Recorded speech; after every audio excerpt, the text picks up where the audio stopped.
Conas a ec an duine eile sin, nuair bíonn an Bruscar a chaithfh gon ar an talamh.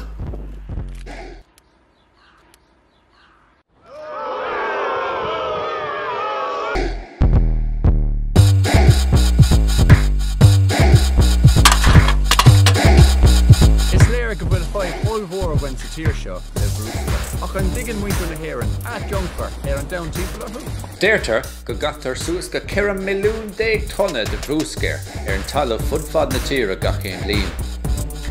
Sin at £2 tonne an duine. An digimid a méid damáise a bhíonn á dhéanamh agan nuair bí míid ag caithfh Bruscar.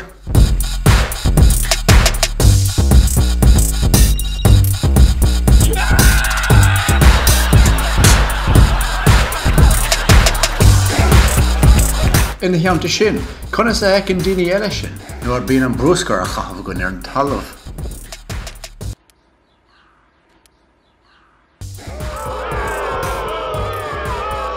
Cé gur dhéanam mí leathaché in 1997 tá 5 ulmhór fósagann sa tír seo le caithfh Bruscar.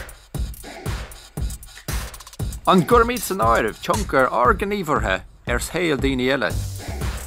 We are in the beginning of a mass extinction. Greta, how dare you?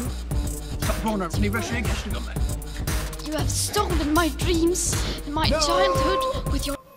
Nachfuil sin an dúin ar fad básta díos, agus ardhuiid a dhéanamh don timpeall. Ní rud mór é seo a chéir de chairde, ní ghádit ach bosca Bruscar a aimimsiú agus dochuid Bruscar a chur sa bosca cheart. Sin a méadúmse a chairde.